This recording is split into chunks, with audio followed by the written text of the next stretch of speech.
talk about a movie called The Drop, which came out in 2014. There will be some spoilers in the following, so let's begin the film without further ado. The movie opens up with a narration explaining some kind of bars, known as drop bars. Despite being normal bars, drop bars are places where mobsters constantly use to laundry their dirty money safely. In these places, money is constantly in and out of, and is transferred by bagmen to its final location. Bar owners never know when their bar will become a drop bar for safety reasons.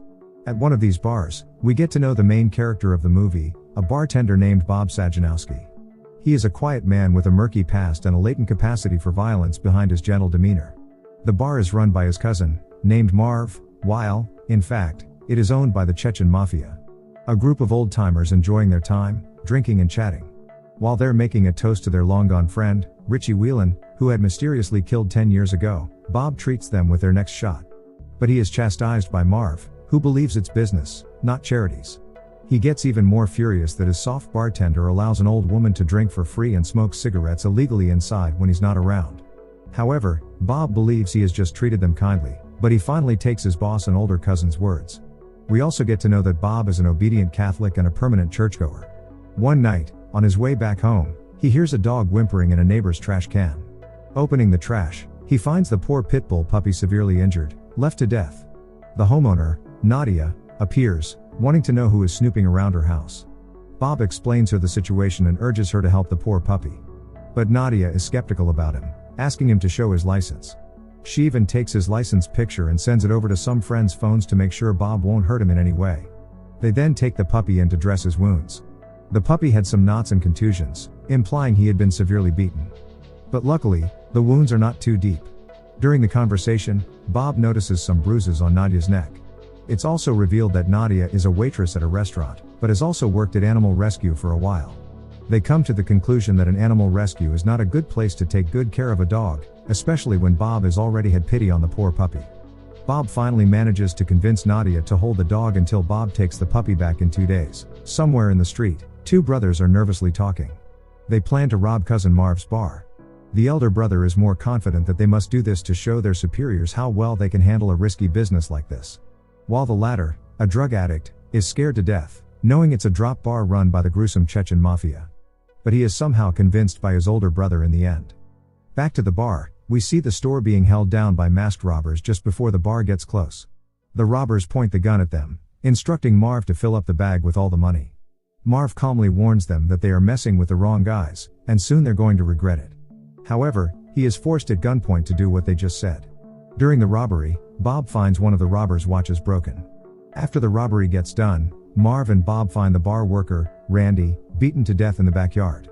Later, a detective named Torres shows up to investigate. He knows Bob as they have both gone to the same church for years. However, they've never talked. On investigation, Bob hasn't much to say as the robbers were covered head to toe. But he reveals to the detective that one of them wore a broken watch which had stopped at 6:15. It's also revealed the robbed money was approximately $5,000. Besides the crime, Detective Torres wonders how Bob always skips communion at church, which Bob initially opposed. Torres questions once more whether or not it is true. Bob assures him, it isn't. While it's a lie, Bob feels embarrassed about confessing his notorious past, so he never takes communion to avoid the confession. Marv gets furious once he knows that Bob revealed the broken watch for investigation, believing the Chechens are going to be pissed. Bob shows up at a certain time and takes back the puppy. He also asks Nadia to accompany him to a pet store to buy some supplies, as he has never owned a dog before. Nadia picks up some bowls, a leash and a pop bag and a proper pet instruction book. Bob comes up with the idea of naming the puppy Rocco, but is more interested in Mike. Nadia takes Rocco but believes that Mike is a lousy name for a dog. So they make a Rocco name tag for him, while Bob still believes Mike is better. After the shopping gets done, Bob drops her off at home, while a thug named Eric Deeds is spying on them from a distance. The next morning, at church, Bob is surprised to find a statue of Saint Rocco, who had a dog. One morning, as the cousins are shoveling snow in the backyard, they are visited by Chavka, the Chechen Mafia leader, who owns the bar. Chavka reveals that he has taken hostage one of the men who are behind the robbery. The man is badly tortured, gagged, and impaled by his foot, which bolted to the van floor. Chavka asked Marv and Bob if they knew this man. And they both rejected. He also wonders why the police knew about the broken watch, and Bob desperately apologizes.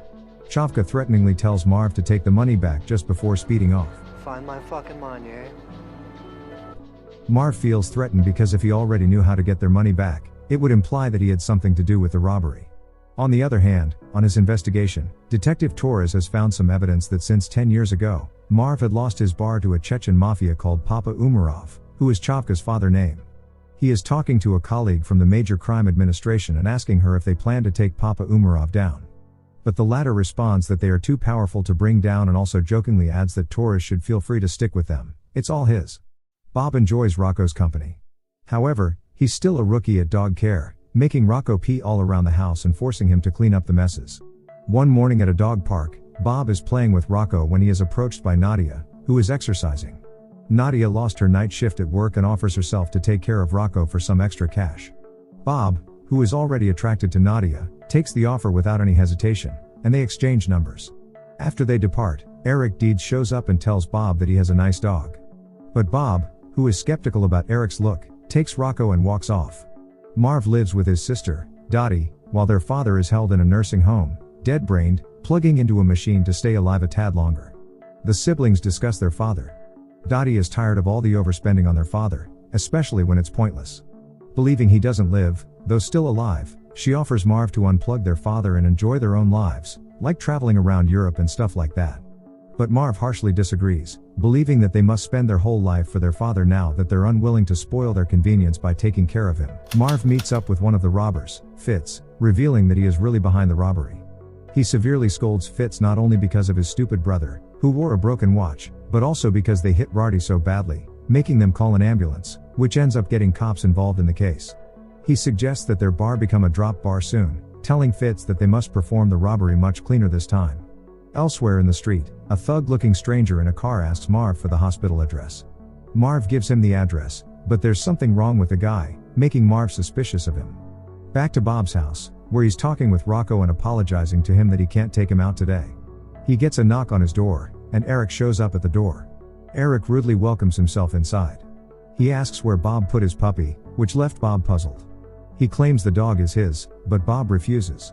Eric says if Bob owns the dog, he has to have a security chip number and license by law.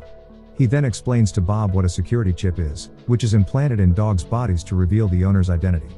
Eric then shows Bob his security chip serial, implying that he is the owner. Bob insists Rocco is his because Eric always beats him. But the latter threatens that he'll put the blame on Bob in the presence of cops. Bob asks him what he wants, but Eric subtly threatens him, telling him it's sunny but you'll never know how it will be. He then takes Bob's umbrella and leaves. The relationship between Bob and Nadia improves thanks to Rocco. As they are chatting in a cafe, Nadia confesses that Bob is the first person to not question him about her neck marks. But Bob believes that it's her own business, and he's not here to be all judgmental. However, Nadia tells him that she has a dark history. She cut her neck with a potato peeler when she was pretty high.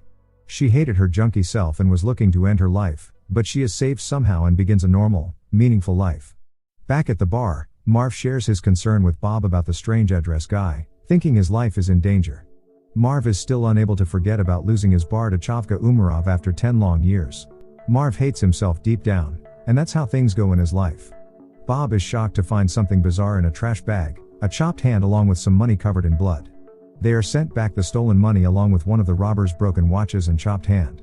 They are puzzled about who takes the money back and why. Bob takes the chopped hand inside the bar and starts skillfully wrapping it up, while Marv wonders how skilled he is, as if he's done it 1,000 times. During the job, Eric all of a sudden barged into the bar, as they'd forgotten to close the door. Marv tries to dismiss him, telling him that they're closed. While Bob almost gets caught, Eric greets Bob and leaves the place, despite his will to find out what's going on with the two. Marv is puzzled as to how on earth Bob and Eric know each other. When Bob responds that he is the one who claims to own Rocco, he gets even more worried. It's revealed that he is a local thug who is rumored to be Richie Whelan's killer, to whom the toast is made at the movie opening. Marv reveals to Bob that Eric has spent months in a mental institution and is also a jailbird. He asks Bob not to mess with that guy. However, Bob is surprised by the shocking information. He doesn't look scared. He puts the chopped hand in a duffel bag and heads outside. Once Bob leaves, Marv bursts into tears and starts removing blood from money to hand it over to Chechens. Meanwhile, while playing with Rocco, Bob also throws the wrapped-up arm into the river. He then gets approached by Detective Torres, who wonders if Bob knows about Eric Deeds, which Bob denies. Some time later, Chechens show up at the bar to get the stolen money back. Chavka also informs them that his bar will be the drop bar for the night of the Super Bowl. Eric goes to Bob and starts questioning him about Nadia, specifically if she stabbed herself yet again lately. Bob goes straight to Nadia, asking her how she knows Eric. The question freaks Nadia out, making her storm off and leaving Bob baffled. Back to Marv, he finds Fitz asking to get in the car. But Fitz is freaked out because he lost his brother to them just like this. He wants to make sure Marv doesn't have the trunk lined in plastic and also shows him his pistol. Marv pops it open, and it's fine. He gets in, and they go for a ride. Marv offers him the Super Bowl's night robbery, when a huge amount of money will be held at the bar, but Fitz turns down his offer and only wants to stay alive. The trunk pops open again, and Marv tells the guy to get out and slam it shut. When Fitz nervously does so, Marv runs him over several times and kills him right away. He then walks away, switches cars, and drives off. In the following scene, Bob and Nadia visit while Nadia feels sorry for her previous behavior. She comes clean to Bob about how Eric and she used to date. Eric was sweet at first, but soon she realized how awful he was, and they broke up. Nadia also alerts Bob that Deeds is the one who killed Richie Whelan, which Bob already knows. Later, Marv meets with Deeds in a diner and tells him that Bob is scared of him. Eric explains that he wants to get more respect from Bob, and if not, there will be a real problem. But Marv calms him down, telling him that he has a solution where everyone can win. While, in fact, his plan is to replace Eric with Fitz to help him with the Super Bowl robbery and distract Eric enough to give up struggling Bob. Detective Torres meets up with his colleague from earlier. He is provided with Eric's psych file, and something in the file attracts his attention. Back home, Bob calls for Rocco, but there is no answer. He finds Rocco just fine in his crate, as well as his umbrella, implying that Eric has been there. He goes to Eric, asking him to back off, and tells him he won't take Rocco back. In response, Eric demands that Bob give him $10,000 to let him keep Rocco, but the latter refuses as the amount is unaffordable. Eric in turn threatens Bob that he will ignore feeding Rocco, and if the puppy asks for food, Eric will smash his head with a rock. The threat leaves Bob speechless, and Eric simply walks off. Marv informs Bob that he won't be at the bar for the Super Bowl. Bob is skeptical, he's doing something crazy that they can't clean up this time. Marv yells at him as he is haunted by his glory days, when he was respected until he lost the bar to Chavka. He is paranoid that Bob always gives Marv's former stool to the old lady to humiliate him. Bob replies that it's just a stool and doesn't mean anything. Back at the bar, Bob tucks $10,000 into the basement, as well as Rocco and a pistol. On the other hand, Eric breaks into Nadia's home, intimidating her into accompanying him to Marv's bar. Despite her initial refusal, Nadia opts to not mess with the goons and accept them. To Bob's despair, they show up at the bar together that night, while Nadia is embarrassed. Marv calls Eric only to find that he is already at the bar because of the commotion. He warns Eric not to underestimate the very soft-spoken and gentle Bob. Marv lines his trunk with plastic and drives to the bar. He parks 2 blocks away to keep an eye on how their plan goes. Throughout the night, various mobster groups drop off money. The bar eventually empties, excluding Eric and Nadia. Eric shows Nadia his gun before going outside to smoke. Nadia sobs and warns Bob that Deeds intends to shoot him. When Eric returns, Bob offers him the money for the dog. Deeds inquires about how much Nadia is worth to him and states that he'd rather have the money in the safe. Bob refuses and starts reciting to him about Richie Whelan, whom he has claimed to kill. He reveals that Marv had a terrible gambling problem while working as a loan shark. Richie was one of many people who owed him money. However, Richie won a large sum of money at the casino and paid off Marv. But it wasn't enough to cover Marv's debt, so Bob tracked him down and shot him twice in the face to keep anybody from knowing that he paid Marv back. Bob then asks Eric that if Bob has killed the guy, how can Eric go around claiming to have done it himself? Bob shoots Eric twice in the face as he begins to respond. He informs Nadia that she is now safe for life and free to leave. She can't believe he trusts her not to tell anyone about the murder. Petrified, she rushes out. The Chechens show up and dispose of Eric's body. Chavka, who liked Bob from the beginning, offers for him to run the bar from now on and also renames the place Bob's Bar. Bob replies that he's just a bartender. But Chavka is adamant, telling him he's the new Marv. Outside, Marv sees the suspicious man from earlier approaching his car. He knows what's next. Marv is shot in the head in seconds. Torres shows up to further investigate while Marv is no longer alive and Eric has gone missing. Bob isn't surprised because this is the type of neighborhood. Torres informs him that the church was purchased for residential development and asks if he will see Bob at the closing, which Bob affirms. It also turns out that Deeds couldn't have killed Richie Whelan because he was in the mental clinic at the time. Torres then leans into Bob's ear and asks in hushed tones, "I bet no one saw you coming." However, the detective is pretty confident that Bob is the one who is behind Richie Whelan's murder as well as Eric Deeds, but he is short on evidence. And most importantly, he'd rather not mess with Papa Umarov's mob. In the final scene, Bob brings Rocco to Nadia's home. Bob then apologizes to her for the night at the bar. Bob is embarrassed by his past behaviors, but he tells Nadia that he has been forced to kill a douchebag like Eric because there will be no end to blackmails of people like Eric. He asks if they can hang out. Nadia is both feared and in love with Bob. She finally agrees, saying, "Let me get my jacket." That's all from the video. Thanks for watching. And take care.